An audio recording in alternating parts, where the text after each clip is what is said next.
Hey everyone, this is my second video blog entry. I've started keeping this vlog for myself because I'm not a good journaler, but I do recognize the importance of keeping a record of how I'm feeling, especially during this time of transition in my life. I think my last entry was about 2 months ago. It was shortly before I had ended the 6-week intensive outpatient program at Emory. I have to say the program was fantastic. It was really helpful to me. I learned a lot of, great coping skills and different ways to, just different mechanisms for coping that I think are going to help me in the future. I left that IOP feeling so good. And then the weeks after, I just started feeling like I was getting back in the same rut. And one of my biggest fears is that I've spent all that time and money in the IOP and that I'm going to forget what I learned there. And so I've kept a notebook with all my notes and the worksheets and stuff, and it's all really helpful stuff. And a lot of it seems really basic, like common sense.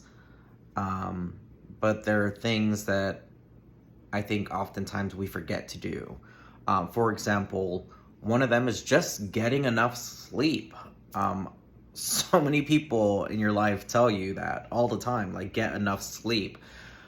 But it wasn't until I learned about the science behind that and how it affects your mental health, how it affects your well-being, that I really started taking this seriously, and I've added it into my new religion. This is part of my religion.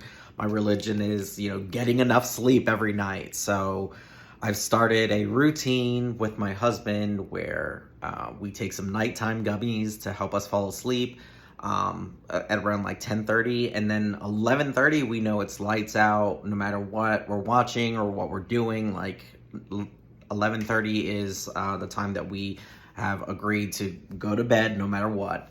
And then we wake up every day at the same time, which is about 7:30. And that's been really good for me. And the few days that I haven't stuck to that strict schedule, I have noticed, that I might feel a little bit more tired the next day or just don't have enough energy. So, very basic, but common sense, but something that I was not practicing religiously before the IOP. And then I learned about that during the IOP, and I was like, oh, everyone tells you to get enough sleep, but I just never really took it seriously. And now I am taking it seriously. So that's definitely one. Another is just talking about your feelings. I think so many of us just bottle up what we have inside, but talking about it, just letting it out, even if it's to no one. Like right now, I am talking to my phone, but it helps. It really does, especially if you go back and watch it. Like I just finished watching my vlog entry from 2 months ago, and it was a little sad to me, but it was also kind of refreshing. And it put me in a better mood for some reason. Like it put me in a better mood. I was actually in bed and thinking about just like wasting the day away in bed. And then I was, I just got on YouTube, and that video came up, and so I was just, I watched it, and while watching it, I just realized like, oh man, I was so sad, and I still am, and I kind of feel like I'm back in the same rut. But I also remember how excited I was feeling about all these big changes that are coming, and those changes are still coming. So I don't know why I've kind of lost that excitement, but watching that video made me excited again. I mean, it's I guess I go through periods where like I'm excited, and then I go back to being like overwhelmed or just like, worried or anxious, scared about what the future holds and what these changes mean. And I also had to go through a grieving process of the person who I thought I was, the professional that I thought I could be, that I'm not going to be that person anymore, that I'm going to be a different version of myself, a better version of myself, and that I should be happy about that.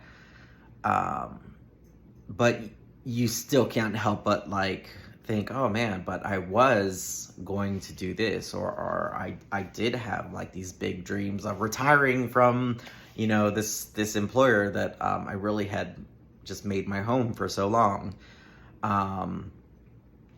But yeah, now that I'm out and I'm kind of dancing to the beat of my own drum now, and leaning more into my art and consulting on my own. I'm working on a curriculum for DEI trainings, which is very exciting for me to do.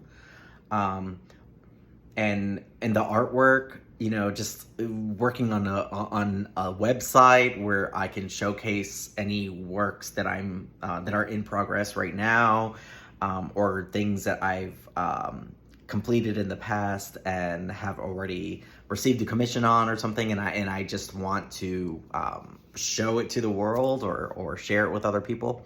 That's really fun and rewarding too, but also none of those things that I just mentioned are bringing income right now, you know what I mean? And so sometimes I feel like, what am I doing? And I think that's because I've always worked for an employer, and so I've always I've always realized, okay, at the end of the day, I've made X amount of dollars, or at the end of this week, I'm going to expect to get paid this amount. But when you're self-employed, that's you kind of don't know when your next paycheck is coming. And it's nerve-wracking, but there's also so many things that are so exciting about it. And I'm really privileged to be able to be in a space where I don't need that, constant income to meet my bills. My bills are paid, and any income that I do make from my consulting business or from my art is just icing on the cake. So that feels really good. And for that reason, my husband and I decided, let's retire. And so we are technically retiring to Portugal. We are moving to Portugal, which I'm extremely excited about. But again, this is another big change. It's just really exciting and scary, because I don't know what to expect out there. I do know that it's a slower pace of life that is very appealing to me, especially right now at this moment in my life.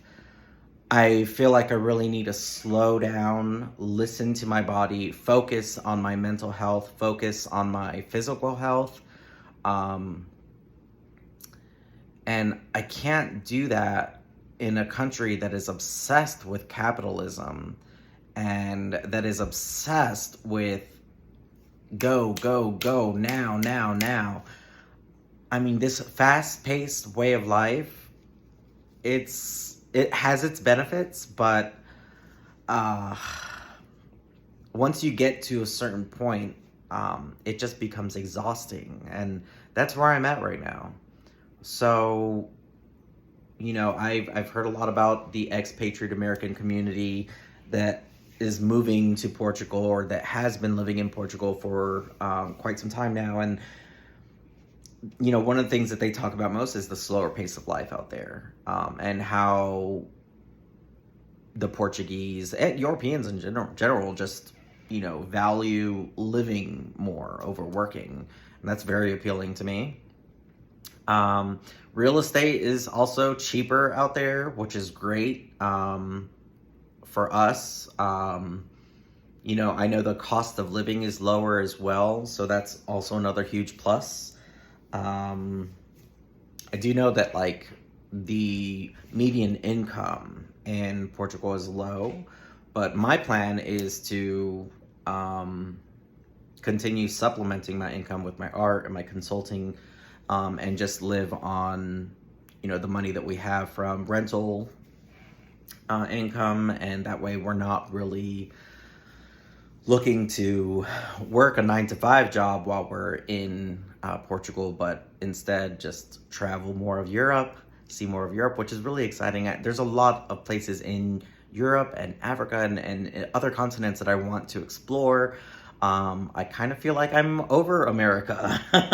I'm especially over the politics of America as of late. This whole Trump administration and the Trump supporters and the constant, worrying about whether or not my marriage to another man is going to be nullified at some point. It just, the fact that Roe v. Wade has been rolled back suddenly made me feel like, oh God, anything is possible. I thought we had rights that were protected no matter what here.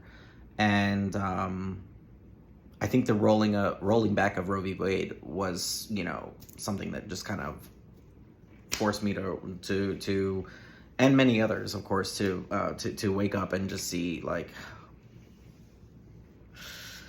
America's not the greatest country in the world. It never has been. I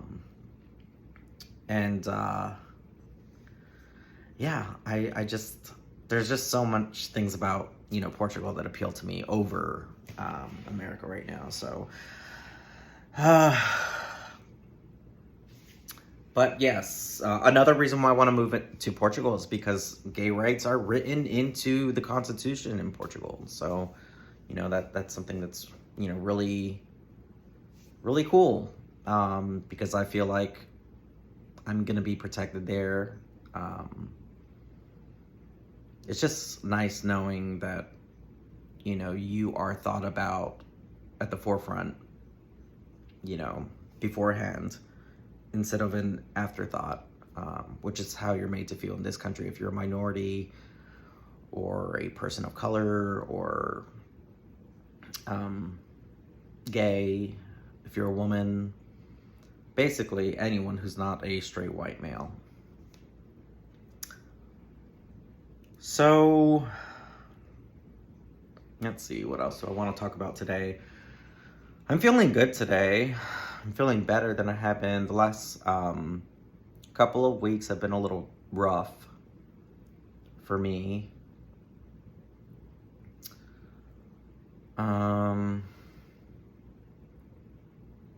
I'm still having difficulty taking interest in things that used to bring me joy.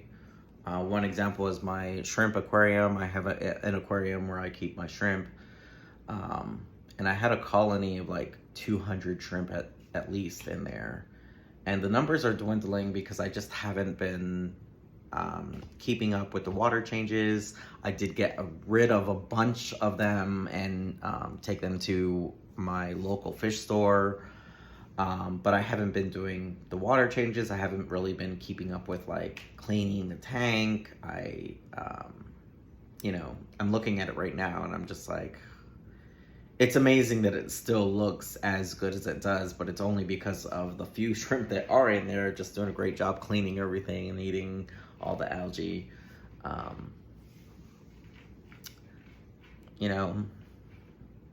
And I worry about that. Like, there's so many little things that I worry about right now. Like, am I going to be able to bring my aquarium to Portugal with me? I sure hope so. But I know bringing plants, across any border is, difficult to do. And that you need to jump through lots of hoops to do certain things like that. So I'm looking into that. What do I need to do to be able to bring my aquatic plants across, the sea to Europe?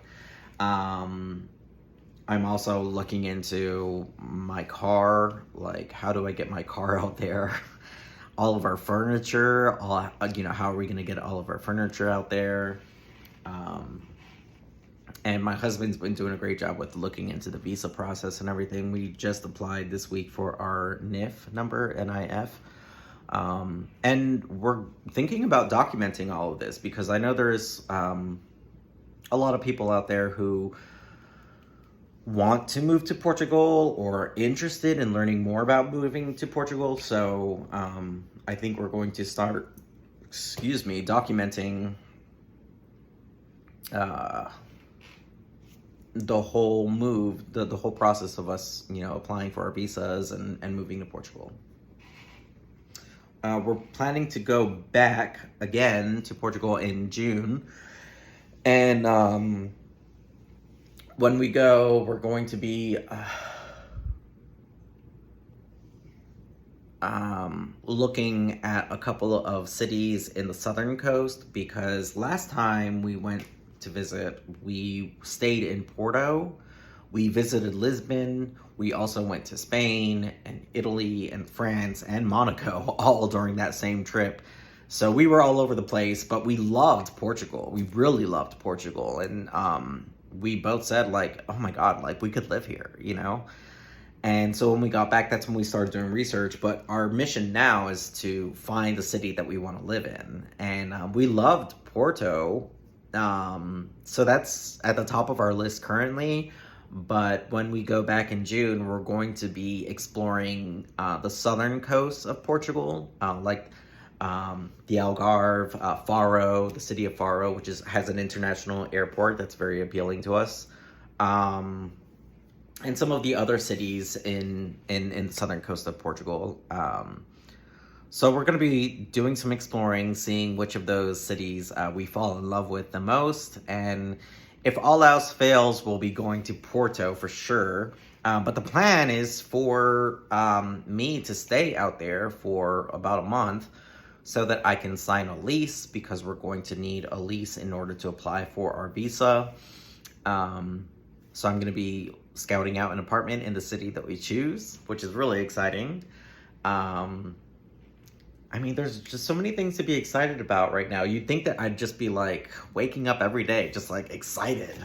But I don't know. I think there's a part of me that's just like ready for all this to be done so that I can start on my new routine. Like, I want to wake up every morning and have coffee in Portugal and work on some art and just know that where I'm living is where I'm going to be for the rest of my life. And I'm sure that's unrealistic, because no matter what's going on in your life, there's change is inevitable. That's what I need to wrap my head around. I guess I started spiraling into this depression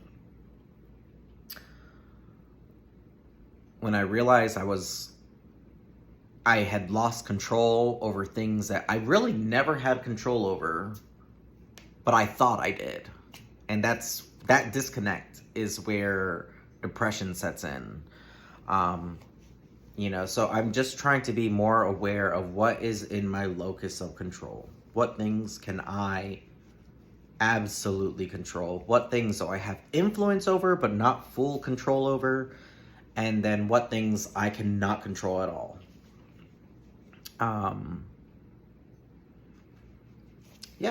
So, my job was one of those things. I thought I was in complete control of my career. I thought I was in complete control of, the fact that I was at a company that I was going to retire. I was just so sure that I was going to retire from this company. And I was working my fingers to the bone for this company just to prove that, I'll do anything for this company. And and the fact that I'm not there anymore, I'm just like, golly, that's crazy, because that means that no matter how hard I try or what I did, I could not control that. Unfortunately, yeah. And that's really hard to come to terms with. So, yeah.